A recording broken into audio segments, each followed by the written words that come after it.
رزق اللہ نے دینا ہے اور اللہ دے گا. رزق کے بارے میں پریشان نہ ہوا کریں کہ جی کہاں سے آئے گا. اللہ نے ذمہ لیا ہوا ہے.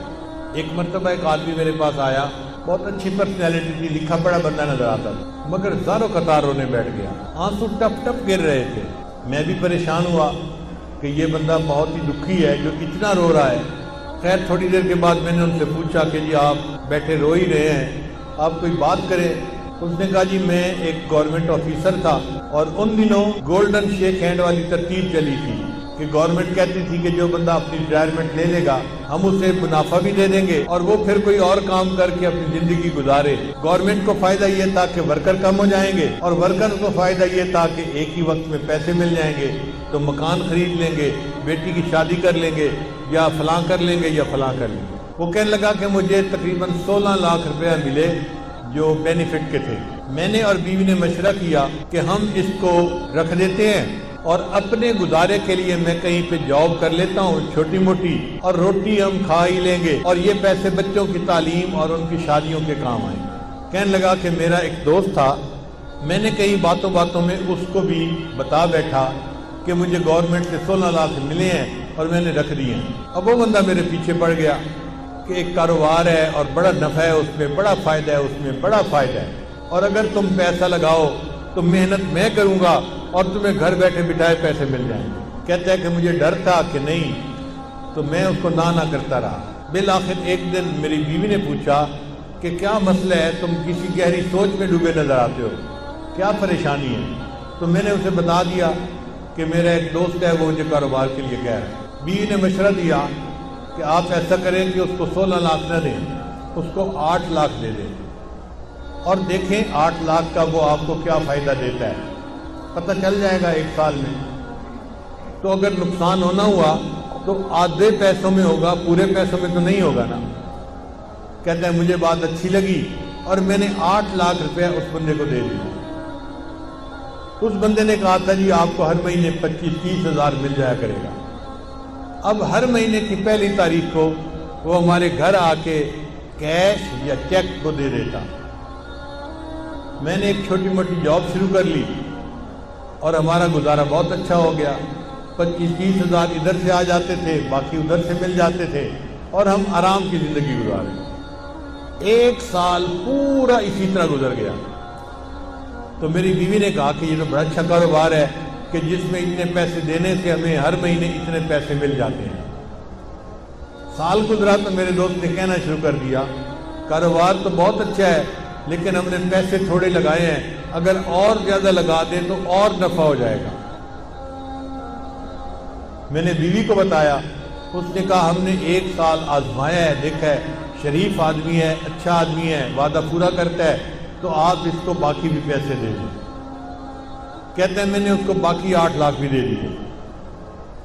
اب باقی 8 لاکھ دینے کی دیر تھی, اس نے تو نگاہیں بدل لی, فون میں بات کرنی چھوڑ دی.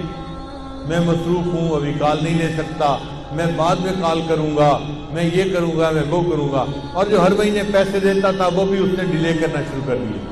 پہلی تاریخ کے پیسے 10 تاریخ کو دیے, پھر دوسرے مہینے اس نے 20 تاریخ کو پیسے دیے, اور تیسرے مہینے مہینہ ختم ہو گیا اور پیسے دیے ہی نہیں. اب میں نے اسے فون کیا, بھئی آپ ہر مہینے پیسے دیتے تھے تو ہمیں گھر میں خرچے میں تنگی ہو رہی ہے, آپ پیسے نہیں دیے اس مہینے. او جی میں نے آپ سے بات کرنی ہے, میں 2 بندوں کو لا کے آپ سے بات کروں گا. اب بات اس نے کیا کی, اس نے کہا جی کہ مجھے تو کاروبار میں نقصان ہو گیا ہے اور 16 لاکھ کے 16 لاکھ ختم ہو گئے ہیں, تو میرے پاس تو پیسہ ہی نہیں آپ کو دینے کے لیے. اور جو بندے لے کے آیا تھا وہ بھی اسی کے سائڈ کے تھے, اسی طرح کے. وہ بھی مجھے سمجھانے لگے اور کہنے لگے کاروبار میں لاس بھی ہو جاتا ہے, پروفٹ بھی ہو جاتا ہے. اب آپ نے اگر 1 سال پروفٹ کھایا ہے تو لاس ہو گیا تو لاس کو بھی برداشت کر لو. کہنے لگا میں بڑا پریشان کہ میرے 16 لاکھ روپے ختم ہو گئے. کہتے ہیں اس سے میں مقدمہ تو کر نہیں سکتا تھا, نہ میں لڑ سکتا تھا, وہ لڑائی میں مقدمے میں مجھ سے زیادہ تیز تھا. لیکن مجھے گلٹ تھا اندر ایک میرے صدمہ تھا کہ یہ میرے بچوں کے لیے پیسے تھے, میں اس کو محفوظ رکھتا تو بچوں کی پڑھائی میں کام آتے, بچوں کی شادیوں میں کام آتے، میں نے بچوں کے پیسوں کو ضائع کر دیا، لہذا میں نے خود یہ غلطی کی۔ کہنے لگا کہ اب میرے اندر اتنا گلٹ ہے کہ بس ہر وقت آنسو بہتے رہتے ہیں اور مجھے سمجھ نہیں آتی کہ میں کیا کروں۔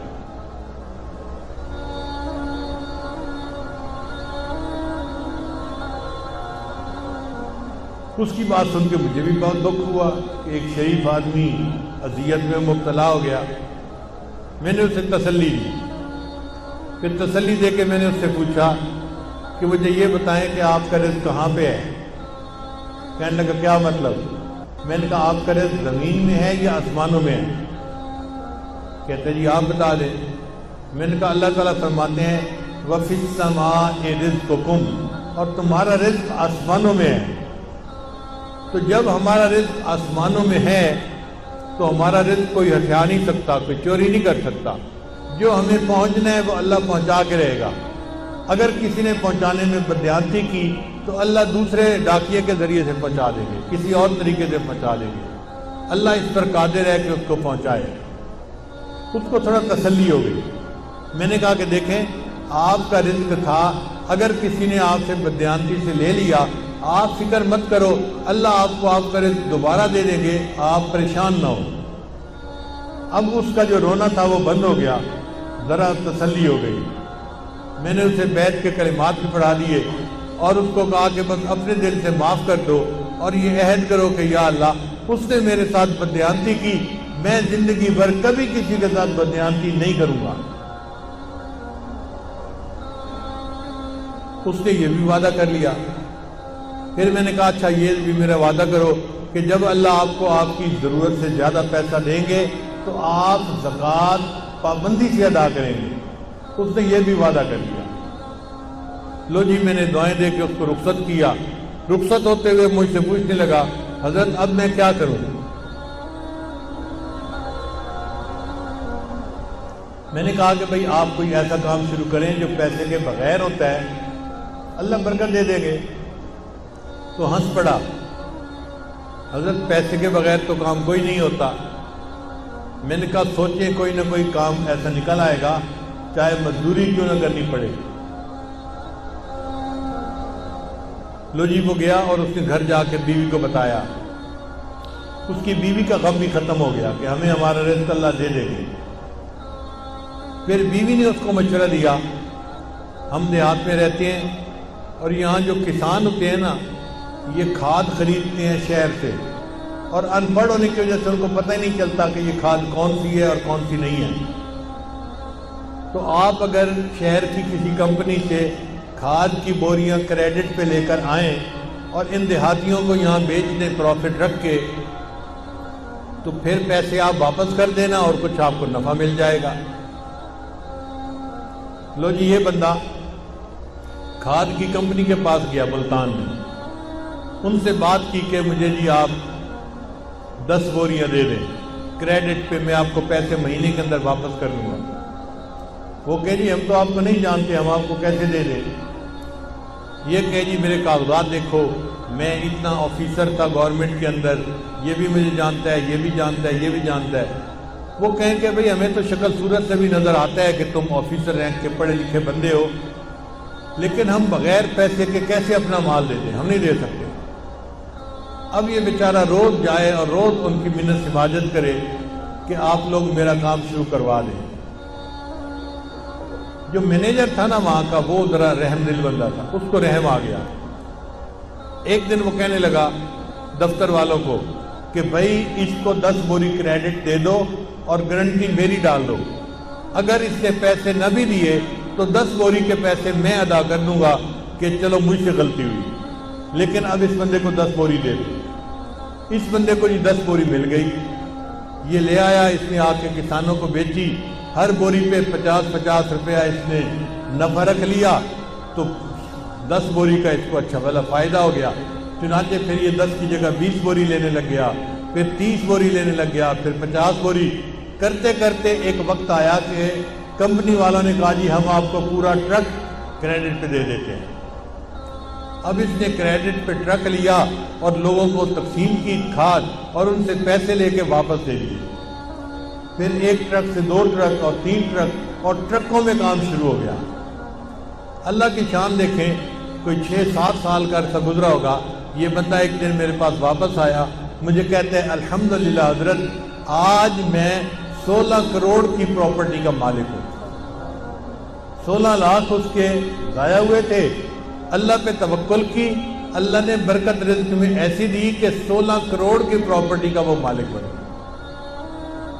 تو ہم کیوں اس معاملے میں شک میں پڑیں یا اپنے دل میں حرام لگائیں؟ دل میں تسلی رکھیں، اللہ نے جو ہمیں دیا ہے وہ اللہ نے ہمیں پہنچا کے رہنا ہے۔ جب اللہ نے پہنچا کے رہنا ہے تو ہم حرام کی طرف کیوں ہاتھ بڑھائیں؟ اس لیے جو چیز شک میں ڈالے اس کو چھوڑ کے اس طرف آ جاؤ جو چیز شک میں نہیں ڈالتی۔ اللہ تعالی ہمیں ایسے صاف پاک معاملات کرنے کی توفیق عطا فرمائے۔